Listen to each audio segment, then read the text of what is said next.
Welcome back to Journey in Faith. Today's conversation is incredibly special to my heart, and I'm so honored to introduce our guest.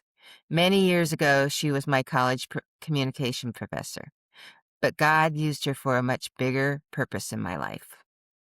She noticed the deep pain I was carrying in the shadows of my childhood, and she stepped in to walk alongside me.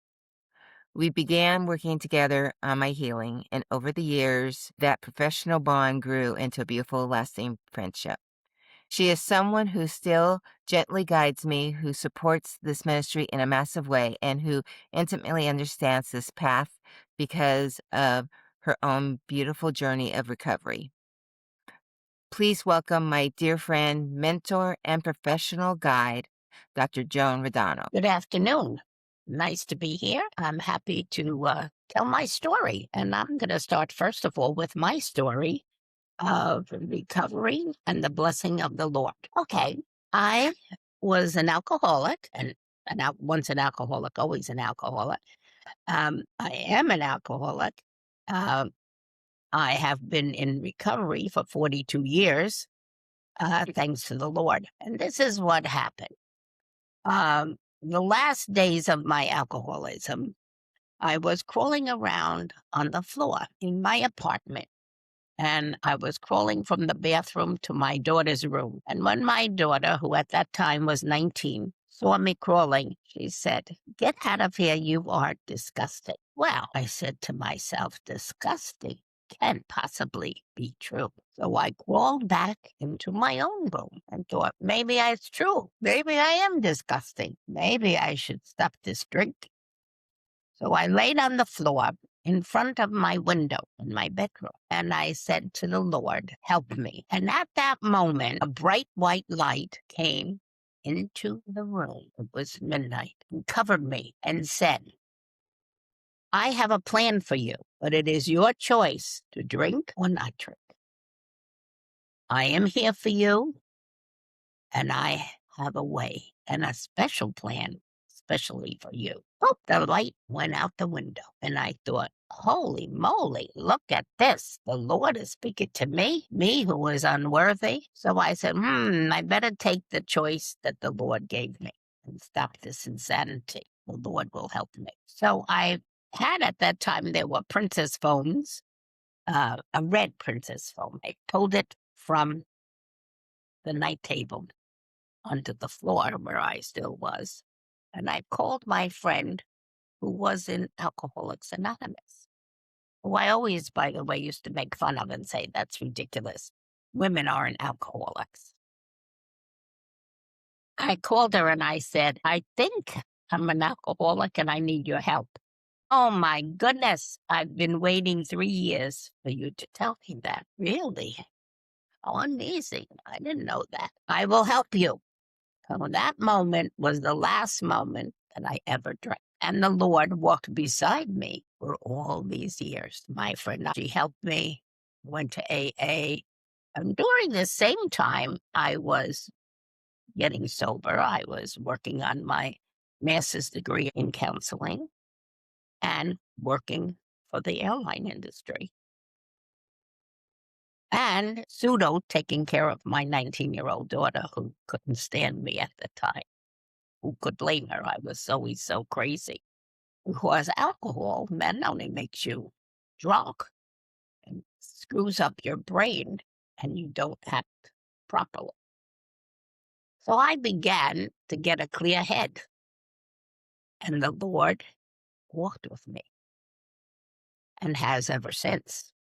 And I proceeded to get 2 master's degrees, continued to work, got another job in the travel industry, and eventually got a counseling job with hospice, hopefully helped a lot of people, and began to work in a school, helped children, began to become a professor and help other people. I'm still working as a professor.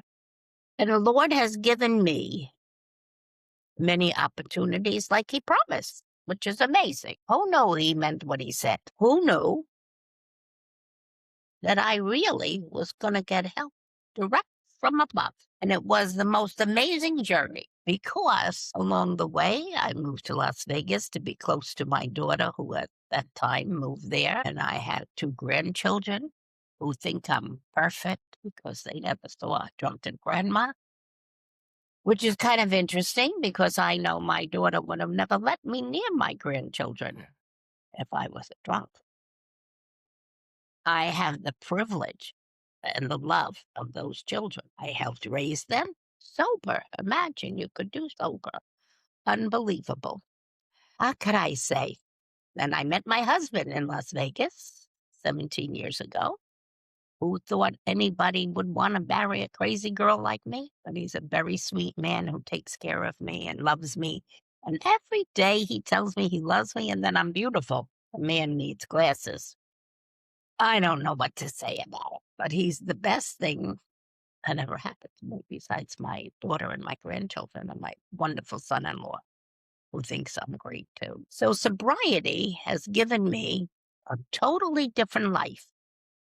I got my doctorate while I lived in Vegas, and I proceed to live my life. And I try to use what God has given me every day to help others. Okay, to say something from today.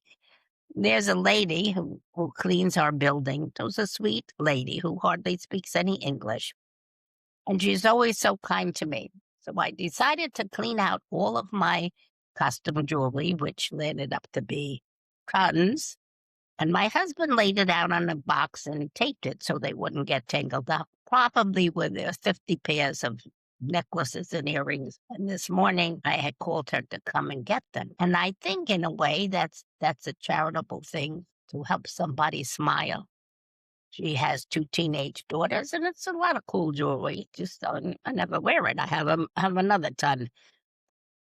But giving to others is what the Lord wanted me to do and who I have become. So whether it's in a materialistic thing or in a spiritual thing, I tried to run a grief group through my church. And when people sign up, then we have the grief group. If they don't sign up, we wait till next time and we have it. I tutor children, can't read. I tried to do things to make a difference. I work with domestic violence. I run the hotline twice a month. Try to make a difference in other people's life because that was the mission the Lord gave me. And He has made me capable of doing it. So I am very lucky to be who I am today, thanks to the Lord. That was amazing. I really appreciate you sharing that with us. But I do have a few questions for you. At first, I felt the true weight of psychological confusion was learning the word gaslighting. For a long time, I didn't have a name for it. I just knew what it felt like to have my memory, my feelings, and my reality flatly denied until I started questioning my own sanity. Now, as a therapist, can you break down what gaslighting actually looks like and how it warps a child's sense of truth or even adult? Okay, well, gaslighting is a form of abuse. And the abuse is to tell in early childhood, to tell children that they are unworthy and not good for anything. And the gaslighting really is a term that came about recently. It wasn't always there. But what it really means is the person who is doing the torture, as I prefer to call it, is troubled themselves. And therefore, they project onto others their negativity and they want to make others suffer because they're suffering. And therefore, they tell them all kinds of things that aren't true, but they want to punish them because they themselves are emotionally punished and probably have been punished by others previously. Okay. So, when you're hearing the clinical term hypervigilance, was another immediate eye opener for me. I talk on the channel about having to vacuum straight carpet lines as a child to prevent a family crisis for years. I just thought I was an anxious person, but I realize now my nervous system was constantly scanning the room, trying to calculate my words perfectly to prevent an explosion. Is that constant state of walking on eggshells what clinicians call hypervigilance? No, in that case, you were saying you were vacuuming the rug in perfect lines. That's obsessive compulsive disorder, which would be called OCD, because you are compelled to do this because then the pain will go away.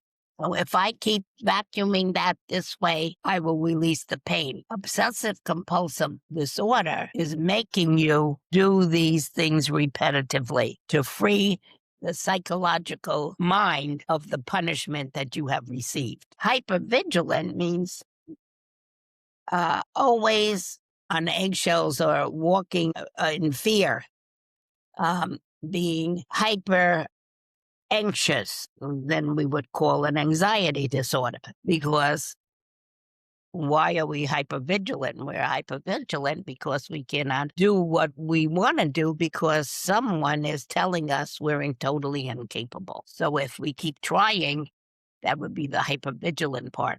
But the repetitive behavior is OCD, obsessive compulsive disorder. So it was my mom who was OCD because she wanted the lines perfect. And if I didn't do it right, and I was anxious because I had to try to do it right, and it never was, that would have been hypervigilance. Mm-hmm. Yeah, because you never could be right with a person who is so mentally ill. And instead of, when we look at it, taking it personally, I think you have to take it that she was ill and trying to make you ill along the way. Not being your fault, but her fault. That makes sense. Now, another question is what blows my mind as I sit here healing out loud is seeing how these childhood survival traits follow us. When your young brain is conditioned by gaslighting and hypervigilance, you grow up with a broken radar for danger. I didn't know it back then, but walking on these childhood eggshells perfectly set the stage for an unsafe relationship I found myself in years later as an adult. We are going to dive deeper into this specific relationship in a later chapter of this podcast. But while I have you here today, can you explain what a trauma bond is? How does childhood gaslighting trick an adult survivor into accepting toxic behavior from a romantic partner? Because the romantic partner represents the parent. And whatever the romantic partner does then reflects back on the past. And the person then is drawn to that person because the subconscious is familiar with that behavior. And the subconscious is, oh, mommy will save me. And believing that this man or woman, whoever it may be, will save them from themselves. But meantime, I want to say they're mentally incompetent themselves, but being through all the trauma often brings you to adulthood being drawn to negative, let's say in this case, negative men. And that feels right because isn't that mama calling me? Exactly, I hear you. Well, now, I recently learned the term DARVO, which is deny, attack, reverse, victim, and offender, and it gave a name to a massive fear I carried for years. It perfectly describes that overwhelming anxiety of survivor feels that if they speak their truth, the response will be twisted to make them look like the bad person. When a survivor speaks out, why does the unsafe person turn it around to make themselves the victim? And how do we spot it? They turn it around because it makes them feel okay. And spotting it is not easy. You have to wait till you know the person a while and you see how they twist the words, whatever words you may be saying. And you say, wait a minute, I didn't say that. That person said, so you know early on they're twisting things. And that is when early on you get away from them. But if you're not paying attention, you let it go until then it becomes detrimental to you because they will harm you emotionally because then you're wide open to their prey as they prey on your subconscious. Right. And you kind of block out the idea of what's the truth is What the because truth is and say, it's normal. I'm okay. I'm okay. No, they want you to say, I'm not okay. Sense. Now, for a long time, I lived in a painful mental fog that I know is called cognitive dissonance. It's what's exhausting tug of war in your mind when you want to extend biblical grace, honor your family, and keep the peace. But your reality is screaming that the environment is completely unsafe.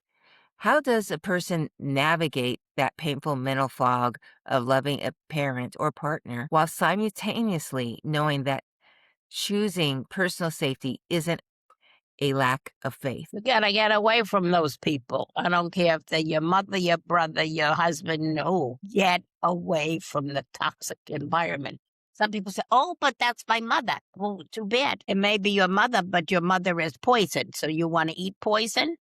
Then go be with your mother. Get away from people who are hurtful, no matter who they are. My husband has a great story about a toxic brother.